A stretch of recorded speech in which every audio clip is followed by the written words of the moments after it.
Money offered for postgraduate research is limited. As a consequence, some people argue that financial support from the government should only be provided for scientific research rather than research for less useful subjects. Do you agree or disagree?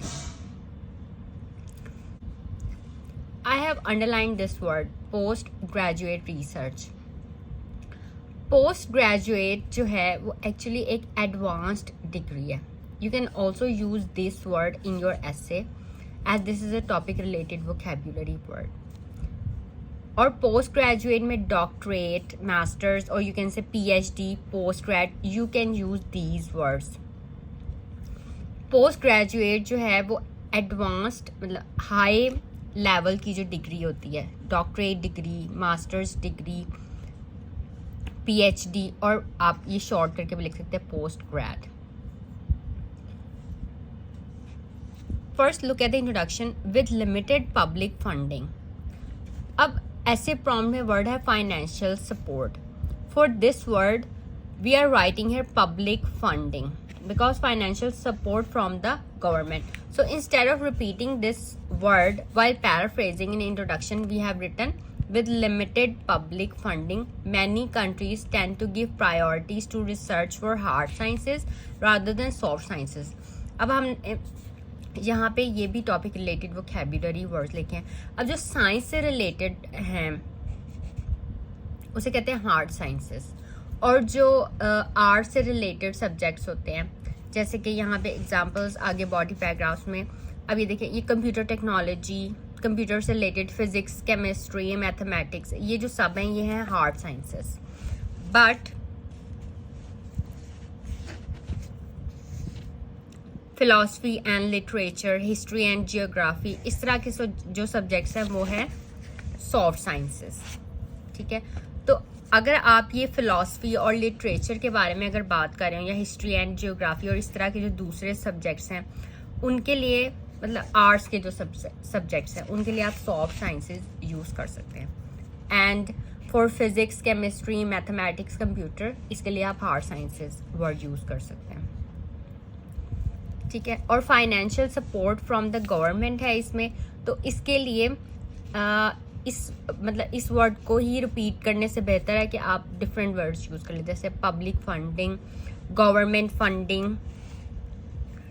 ठीक है, इस तरह के words जो हैं वो आप अपने ऐसे में यूज़ कर सकते हैं. और for scientific research you can write technical development, technological development, scientific advancement, scientific progress. These are all topic related vocabulary words. Scientific research से रिलेटेड है ये टॉपिक, तो ये सब. अब साइंटिफिक रिसर्च है एक वर्ड. अब कॉलोकेशंस भी आप बना सकते हैं साइंटिफिक से, लाइक साइंटिफिक डेवलपमेंट.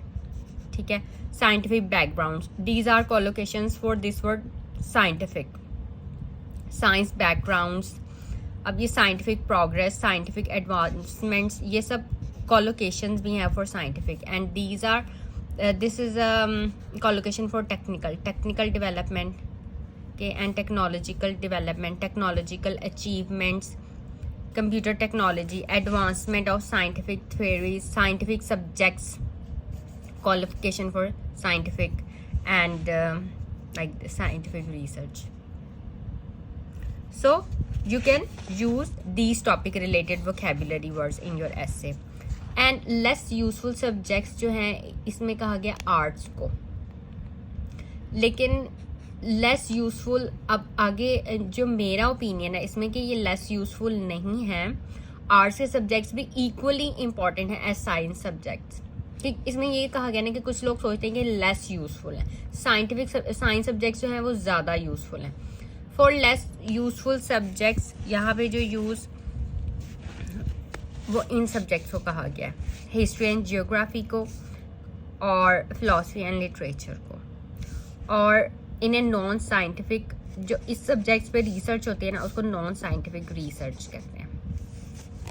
और साइंटिफिक रिसर्च जो है वो जैसे फिजिक्स, केमिस्ट्री, मैथमेटिक्स, कंप्यूटर, जो इसमें हो रिसर्च उसको साइंटिफिक रिसर्च कहते हैं. तो हमने यहाँ पे वर्ड्स देखे, non scientific research and scientific research, hard sciences and soft sciences, और इसके अलावा ये जो कॉलोकेशंस हैं फॉर साइंटिफिक एंड टेक्नोलॉजिकल, और ये गवर्नमेंट मनी, जैसे यहाँ पे financial support from the government है, तो यही वर्ड रिपीट करने की बजाय जैसे हम यहाँ लिख देंगे गवर्नमेंट मनी, ठीक है। पोस्ट ग्रेजुएट रिसर्च का वर्ड इधर यूज़ हुआ है, पोस्ट ग्रेजुएट रिसर्च का, तो हमने यहाँ पे लिखा है पोस्ट ग्रेजुएट लेवल।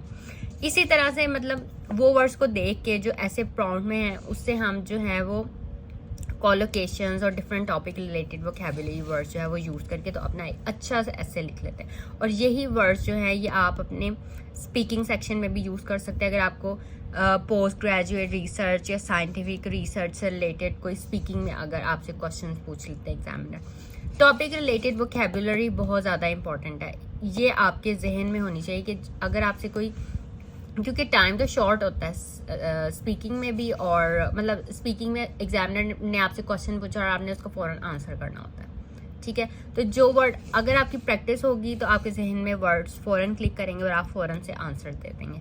और इसी तरह राइटिंग में भी टाइम शॉर्ट है, आपने जल्दी जल्दी अपना उस टाइम में जो है वो अपनी राइटिंग को कंप्लीट करना होता है। तो अगर आपकी प्रैक्टिस होगी, आपको वर्ड्स पहले से ही पता होंगे, तो आप जो है वो उन वर्ड्स को यूज़ करके अपने ओपिनियन को जो है वो लिख सकते हैं, अपने आइडियाज़ बता सकते हैं कि आप ये सोचते हैं, और आपका क्लियर होना चाहिए पॉइंट ऑफ व्यू।